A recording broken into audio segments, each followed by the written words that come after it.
한림예배 마치고 우리 백석교단 목사님들과 식사하는데 교회장님이 이런 말씀하시더라고요. 한국교회 메시지 두 개가 사라졌는데 대개 메시지와 재림 메시지 가장 중요한 부분이 선포되지 않고 있다고 합니다. 우리가 재림 메시지를 알아야만 오늘 내가 어떻게 살아야 되는지 분명히 나오거든요. 오늘 가장 중요한 말씀을 예수님께서 우리에게 전달하시고 계십니다. 큰 은혜 받으시기를 주님의 이름으로 축원합니다.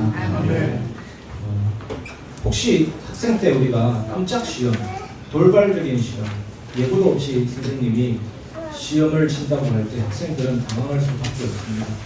미리 공부할 걸 후회할 수도 있습니다. 하지만 만약에 아예 얘기하지 않는다면 학생들은 매일 준비해야 되는 거죠. 매일 깨어 있어야 되는 거죠. 만일 오늘 예수님이 오늘 밤에 오신다면 여러분은 깨어 있을 수 있겠습니까? 오늘 그 부분에 대해서 예수님이 우리에게 말씀하십니다. 오늘 큰 은혜 받으시고 깨달음이 있기를 바랍니다. 이제 그 말씀 속으로 들어가 보겠습니다. 첫 번째, 주님의 재림 징조와 심판 29절에서 31절까지 내용입니다. 29절을 보면 그날 환란 후에 즉시 해가 어두워지며 달이 빛을 내지 아니하며 별들이 하늘에서 떨어지며 하늘의 권능들이 흔들리리라. 제가 예전에 용인 에버랜드 가면 아주 무서운 놀이기구 있거든요. T-익스프레스 있습니다. 아파트 11층 높이까지 올라갑니다. 그러다가 푹 떨어집니다. 거의 수직으로 떨어집니다. 안전벨트는 허리에만 차고 있고 엉덩이가 걸립니다. 정말 공포스럽거든요. 만약에 놀이공원에 갑자기 정전이 탁 돼가지고 놀이기구가 멈춘다면 조명도 꺼지고 음악도 사라진다면 얼마나 당황스럽고 두렵겠습니까? 얼마나 막막하겠습니까? 오늘 말씀 보면 해와 달과 별들이 갑자기 빛을 탁 멈춰버리는 상황이 발생되면 얼마나 세상이 곤란스럽겠습니까? 그렇게 되면 시간 자체가 엉망이 돼버리거든요. 방향을 잃은 사람들이 극도의 공포와 두려움에 빠지게 될 것입니다. 요즘은 그렇지 않지만 제가 어릴 때는 영화 보다가 갑자기 영화관이 정전되는 경우가 발생합니다. 그러면 처음에는 긴장감이 쫙 흐르다가 에이 하면서 여기저기 소리가 나와서 막 그런 시끄러워지고 됩니다. 오늘 말씀에 예수님 오시기 전에 어떤 징조가 있습니까? 세상의 질서들이 무너지고 자연과 사회, 인간이 세운 모든 체계들이 무너질 것이다 라고 말씀하고 있습니다. 이런 혼란 속에서 믿는 우리들에게 주어진 숙제가 있습니다. 믿음의 랜턴, 믿음의 손전등을 우리가 켜야 되는 것입니다. 우리가 정전이 되어 있어도 손전등에서 불을 밝히면 앞을 볼 수 있고 길을 볼 수가 있는 것입니다. 세상이 아무리 어둡고 흔들려도 예수님을 믿고 의지하는 사람들은 두려워하지 않고 그것을 통해서 새로운 시작을 준비할 수가 있는 것입니다. 여러분, 우리들에게 예수 믿는 우리들에게 제일 큰 문제가 뭐겠습니까? 저는 한 주간 내내 생각했습니다. 우리가 자꾸만 하나님의 말씀에 붙잡히지 않고 믿음의 랜턴을 켜지 않고 내 생각에 자꾸 붙잡히고 나의 감정에 붙잡히고 나의 뜻, 나의 의지에 자꾸 영향받고 또 그렇지 않다면 다른 사람의 말에 붙잡히고 다른 사람의 분위기에 붙잡히고 암담한 현실에 자꾸만 붙잡히게 되는 겁니다. 바울이 탄식했습니다. 사로잡아 오는 것을 보는다. 바울 속에 있는 죄된 생각들, 마음, 그 의지들이 자꾸만 사로잡아 오는 것을 보기 때문에 나는 공고한 자로다. 그리스도 예수 안에 있는 생명의 성령의 법이 죄와 사망의 법에서 너를 해방하였습니다. 우리가 예수 그리스도 생명의 복음 말씀에 내 인격이 붙잡히면 어떻게 되는 줄 아십니까, 여러분? 세상이 아무리 어렵고 흔들려도 주님 주신 평안함이 있기 때문에 이제는 다르게 생각하고 판단하고 응답이 옵니다. 자꾸만 사단 결박하고 저 사람 문제다 그러고 부정적인 사건만 터지면 무조건 사단 결박해요. 사단 결박할 일이 아닙니다, 여러분. 내 자신이 변화되어야 되고 말씀이 나를 사로잡아야 되는 겁니다. 아멘. 내가 평안해야 되는 겁니다. 예수 믿는 행복이 있어야 되는 겁니다. 그러면 세상이 어떻더라도 상관이 없어지게 되는 겁니다. 무조건 영적인 문제라고 합니다. 영적인 문제입니까? 나 자신이 말씀에 붙잡히지 않으니까 자꾸만 불신하고 불안스러워지는 겁니다. 믿음의 랜턴이 꺼진 문제예요. 하나님의 말씀이 여러분의 인격을, 여러분의 중심을 붙잡기를 주님의 이름으로 축원합니다. 그래서 매일매일 말씀이 있고 말씀이 내 안에 새겨질 때 랜턴이 꺼지지 않습니다. 불이 밝아집니다. 아무리 애먹이는 사람, 아무리 골치 아픈 일이 있어도 나에게 영향을 미치지 못하게 됩니다. 믿음의 랜턴이 켜지기 때문에 분명히 앞을 보고 갈 수가 있는 것입니다. 오늘 말씀에 세상의 모든 질서가 흔들리고 빛마저 사라지는 순간을 마지막 때의 징조다라고 말하고 있습니다. 30절입니다. 그때의 인자의 징조가 하늘에서 보이겠고 그때의 땅의 모든 족속들이 통곡하며 그들이 인자가 구름을 타고 능력과 큰 영광으로 오는 것을 보리라. 예수님 이 땅에 처음 오실 때 초림 때는 어떤 모습이었습니까? 말구유에 태어나시죠. 아주 겸손한 종의 모습이지만 나중에 주님이 오실 때는 능력과 영광의 왕으로 오시는 것입니다. 예수님은 우리를 잘 아십니다. 이 죄에 빠져가지고 이 어려움 속에 깊이 빠져서 도무지 못 나올 것을, 하나님께 나아갈 수 없을 것을 예수님이 분명히 아십니다. 늪에 빠지면 4시간에서 10시간 이내에 죽습니다. 서서히 빠져듭니다. 몸부림치면 더 빨리 빠져들어서 죽게 됩니다. 그래서 예수님이 모든 영광을 버리고 우리를 구하기 위해서 이 땅에 오신 것입니다. 어떤 의미냐면 너희가 못 올 것이기 때문에 내가 너희에게로 내려가리라. 그것이 예수님의 나라이심입니다. 우리에게 직접 찾아오신 것입니다. 십자가는 모든 사람에게 가장 큰 부끄러움과 참혹한 고통의 형벌입니다. 예수님이 십자가를 지신 이유가 뭡니까? 너희가 도무지 그 죄와 고통을 너희가 감당할 수 없으니까 내가 다 대신 짊어져 줄게 이겁니다. 예수님이 십자가에서 죽으시고 그 피를 흘리심으로 우리의 모든 죄를 사하시고 말씀을 온전히 순종하심으로 죄의 값을 치르고 의의 값을 치르고 십자가는 죄에 대한 승리, 죄에 대한 선포, 죄에 대한 용서죠. 그 십자가를 통해서 우리의 죄가 하나님의 의로 교환되고 우리의 모든 상처가 치유로 교환되고 우리의 모든 연약함과 무능력이 하늘의 복으로 교환되는 것입니다. 얼마나 놀랍고 고귀한 하나님의 은혜입니까, 여러분? 예수님께서 3일 만에 부활하신 것은 뭡니까? 내가 다시 살아났으니 너희도 살아날 것이다 라는 말씀이죠. 예수님이 이렇게 높아지심으로 예수님 안에서 참된 승리와 영광을 우리에게 선물하신 것입니다. 하나님의 사랑입니다. 그래서 십자가는 하나님의 사랑입니다. 신앙생활은 하나님의 사랑을 체험하는 것입니다. 그래서 예수님 안에 있으면, 예수님과 함께 있으면 소망과 확신을 가질 수가 있는 것입니다. 내적인 평안함과 안식의 힘이 생기는 겁니다. 순종할 수 있는 힘이 생기는 겁니다. 시험과 유혹을 이길 수 있는 힘이 생기는 겁니다. 치유와 회복의 은혜가 임하는 것입니다. 부르심에 합당한 삶을 살 수 있게 되는 것입니다. 여러분, 앞으로 모든 민족이 통곡하면서 인자가 능력과 영광으로 오시는 장면을 보게 될 것입니다. 하지만 하나님 자녀인 우리들에게는 그 날이 두려움의 날이 아니라 기쁨의 날, 구원의 날이라는 것을 믿으시기를 바랍니다. 왜냐하면 주님이 천사들을 통해서 모든 택하신 자들을 모을 것이기 때문입니다. 그것이 31절입니다. 그가 큰 나팔 소리와 함께 천사들을 보내니 그들이 그의 택하신 자들을 하늘 이 끝에서 저 끝까지 사방에서 모으리라. 제가 어릴 때는요, 제가 어릴 때 다니는 교회는 1972년도 지어진 교회인데 교회 확성기를 통해서 음악이 흘러나오죠. 시온의 영광이 빛나는 날씨. 그 음악 소리를 듣고 교회에 갈 때구나. 그래서 교회를 갔던 경험이 생각납니다. 참 어릴 때는 어떤 천국적인 그런 이미지가 있었던 것 같아요. 종소리가 들리면 교회를 찾아가고.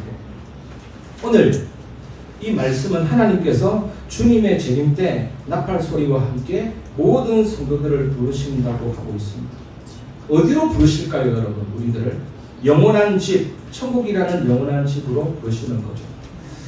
천국은 하나님의 보좌와 어린 양의 보좌에서 생명수가 흘러나오고 생명수 주변에는 생명길이 있고 생명나무가 있고 그 생명나무는 달마다 12가지 과실을 맺고 새하늘과 새 땅입니다.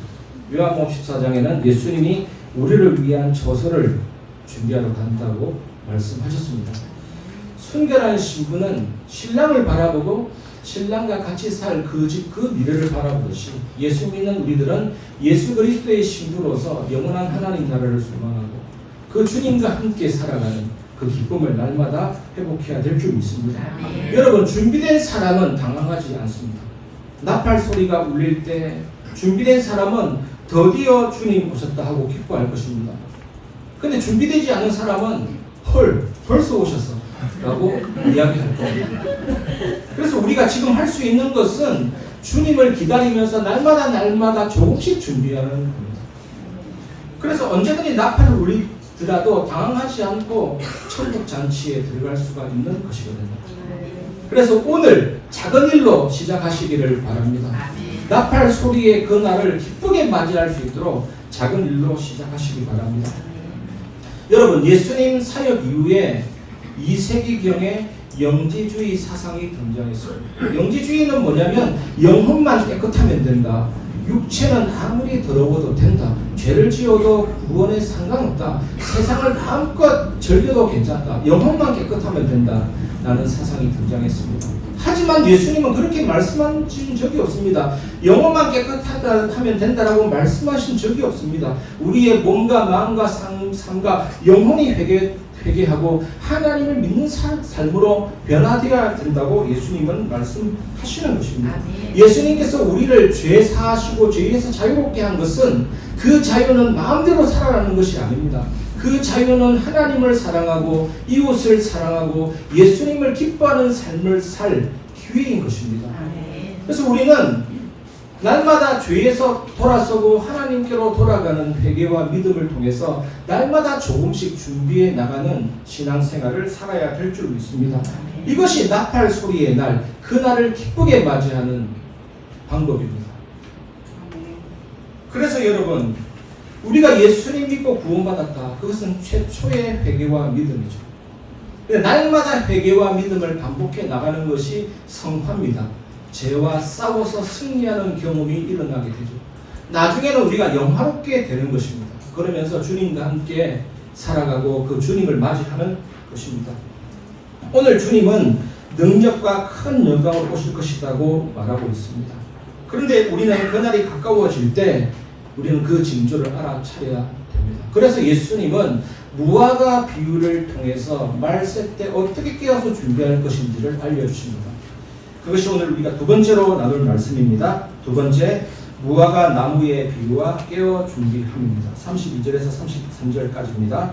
32절, 무화과 나무의 비유를 배우라. 그 가지가 연하여 지고 잎사귀를 내면 여름이 가까운 줄을 아나니. 무화과 나무는 겨울철에는 가지가 딱딱합니다. 잎을 내지 못합니다. 그런데 봄이 오면 가지가 연하여 지고 잎사귀를 냅니다. 그 무화과 나무의 변화를 통해서 여름이 가까이 왔구나라는 것을 알 수가 있는 것입니다. 여러분, 벚꽃이 피면 뭐가 왔습니까? 벚꽃 피면 겨울이 온 거 아니잖아요. 벚꽃이 피었다라는 것은 봄이 왔다라는 것을 알 수 있지 않습니까? 이처럼 우리는 주님 오시기 전의 징조를 통해서 주님의 재림이 가까이 왔다는 것을 깨달아야 되는 것입니다. 지금 우리 시대가 그렇잖아요. 그리고 그 순간이 오면 앞으로 오실 그 주님을 맞이할 기쁨의 삶을 매일매일 조금씩 준비해 나가야 되는 것입니다. 33절을 같이 보겠습니다. 이와 같이 너희도 이 모든 일을 보거든 인자가 가까이 곧 눈앞에 이른 줄 알라. 택배기사가 택배를 가지고 옵니다. 택배 도착하기 전에 뭐가 옵니까? 도착알림 문자입니다. 그럼 여러분 기쁘잖아요. 특히 여러분이 원했던 물건이 올 때 이대야 왔구나, 드디어 왔구나. 그 마음 급한 사람들은 탕 놓고 가는 소리 듣고 문을 탁 열고 딱 가져가잖아요. 제가 그런 경우인데 우리도 마찬가지입니다. 예수님도 곧 오실 테니까 우리도 준비하고 있어야 되는 것입니다. 근데 여러분, 신기한 것은 우리 시대뿐만 아니라 모든 시대의 성도들이 주님 곧 오신다라는 생각을 가지고 있었습니다. 모든 시대의 성도들이. 왜냐하면 성경에 나타난 징조들이 그들의 삶에도 있었거든요. 예수님 당시 제자들과 예수님 이후에 그 시대 사람들은 로마가 압제하고 박해하니까 이제 주님이 곧 오신다라고 생각한 겁니다. 중세시대 때는 흑사병이 돌고 전쟁이 일어나니까 이제 마지막이라고 생각한 것이죠. 지금 우리는 어떻습니까? 기후변화를 보세요. 끝이라고 생각하잖아요. 여러 가지 기근과 전쟁 소식 들으면 끝이라고 생각을 하게 되는 것입니다. 이처럼 세상이 힘들고 혼란스러울 때마다 모든 성도들은 이제 주님이 오신다라고 생각을 했던 것입니다. 하지만 진짜 중요한 것은 주님이 말씀하신 대로 그날과 그때는 아무도 모른다는 것입니다. 그렇다면 우리가 성경적인 종말론적 신앙이 뭐냐면 세상이 이제 곧 끝난다라는 생각이 아니라 매일 깨어서 주님 앞에 살아가는 것이 종말론적인 신앙입니다. 그리고 두려움을 통해서 살아가는 것이 아니라 매일 기대와 소망을 가지고 살아가는 것이 종말론적인 신앙입니다. 언제 올지 모르니까 언제 오더라도 당황하지 않도록 기다렸어요 주님 하고 맞이할 준비가 된 신앙이 종말론적인 신앙이죠. 그래서 내일이 아니라 오늘을 준비하는 겁니다. 나중에 믿을 게 아니라 나중에 신앙생활 할 게 아니라 지금 오늘 주님과 함께 살아가는 것입니다. 오늘 여러분의 삶에 이 말씀이 들어가고 정말 주님과 함께 살아가시기 바랍니다. 기다렸습니다 주님. 이 마음이 여러분에게 넘쳐야만 참된 은혜를 체험할 수가 있게 되는 것입니다. 요나 선지자 아시죠? 요나 선지자. 요나 선지자에게 하나님이 니느웨로 가서 말씀을 전하라고 했습니다. 그런데 요나 선지자는 목에 칼이 들어와도 니느웨에 복음 전할 수 없다 이거였거든요. 왜냐하면 니느웨는 아수르의 수도였습니다. 아수르는 얼마나 이스라엘을 괴롭힌 민족입니까? 말씀 전하기 싫었던 거죠. 그래서 하나님 말씀 어기고 정반대편에 다시스로 도망가다가 폭풍을 만나게 됩니다. 그때 요나는 직감적으로 깨닫습니다. 이 폭풍은 나 때문에 온 거다. 나를 물에 빠뜨려라. 그래서 요나가 물에 딱 빠지는 순간 큰 물고기가 삼키죠. 사실은 물고기 안에서는 살 수는 없습니다.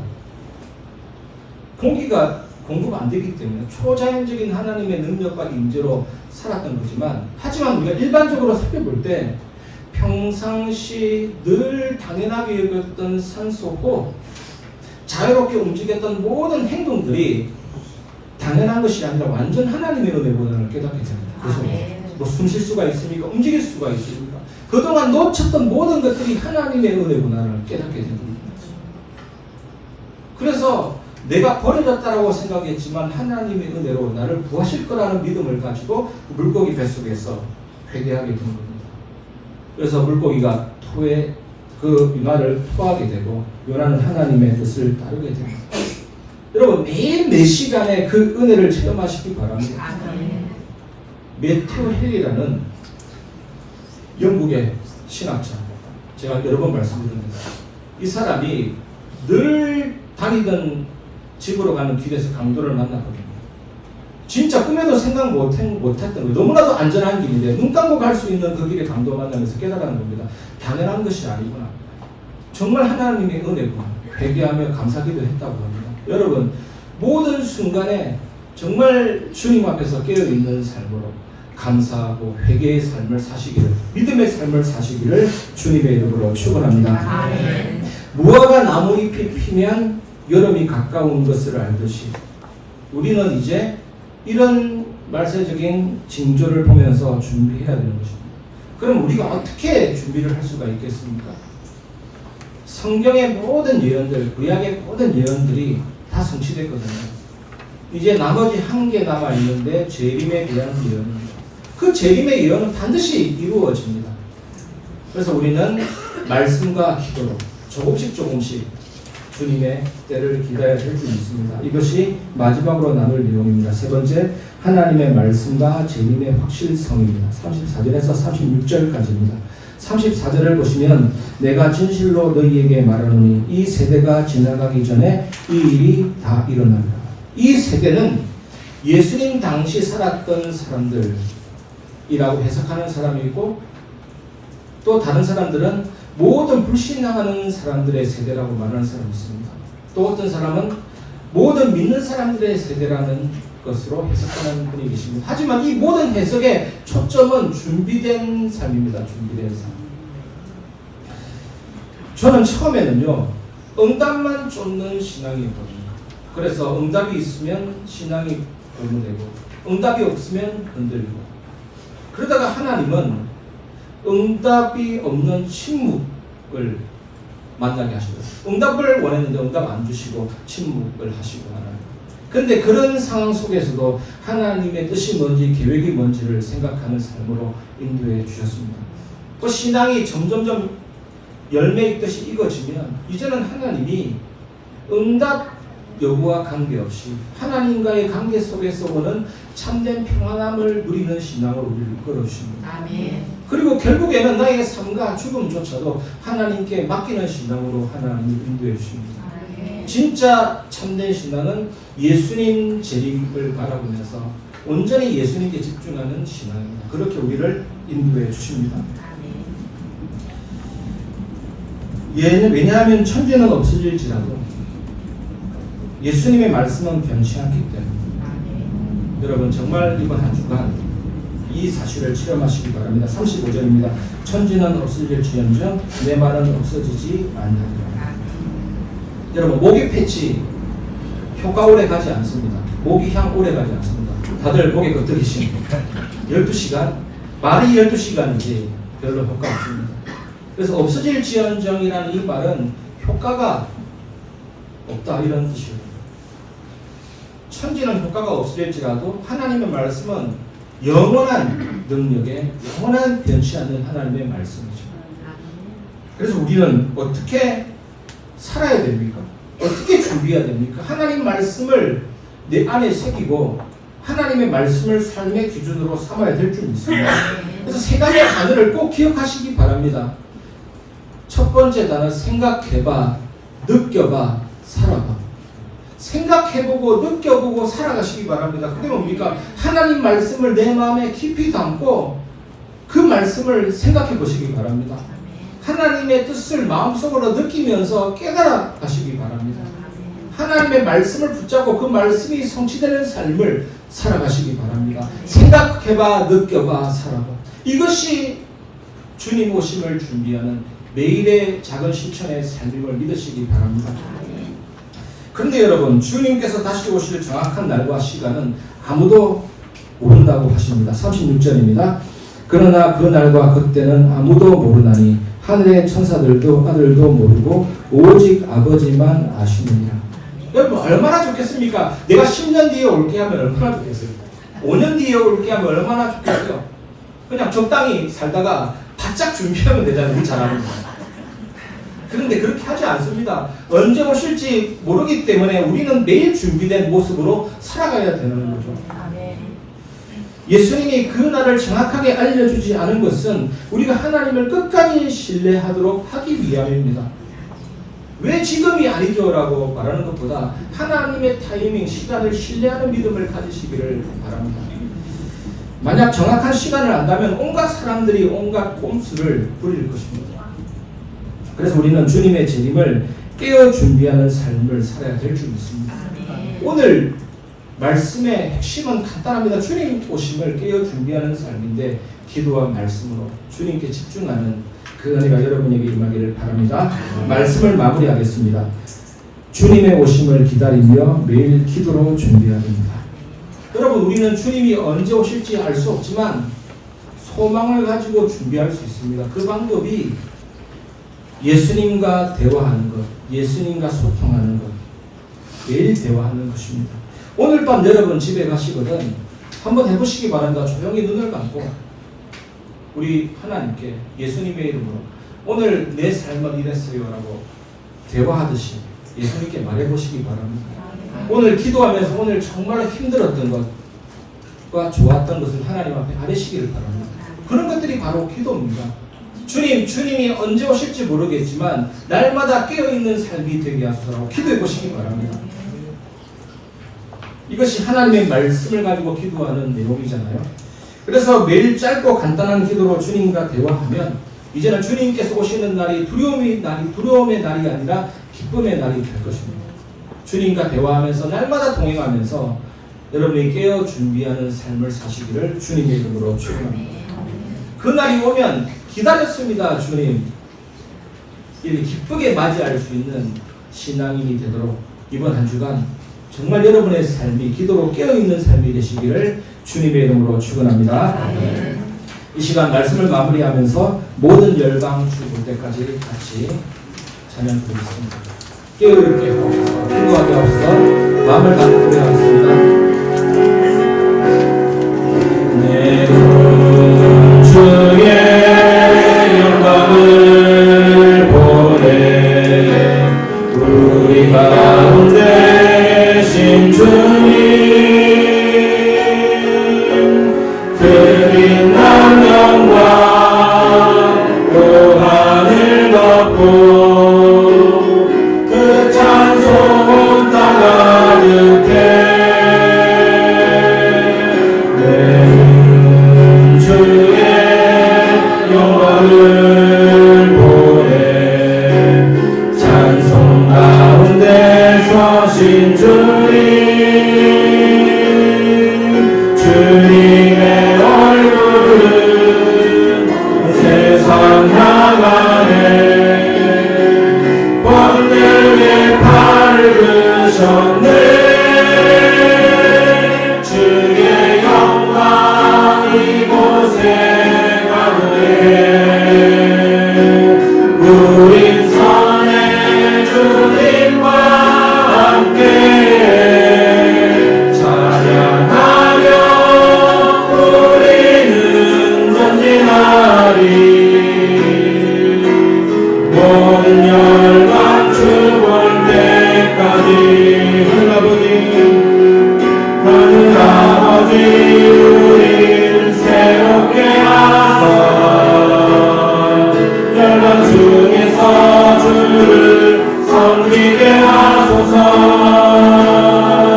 모든 나라 일어나 찬송 부르며 영광의 주님을 보게 하소서 주의 영광 이곳에 가득해 우린 선의 주님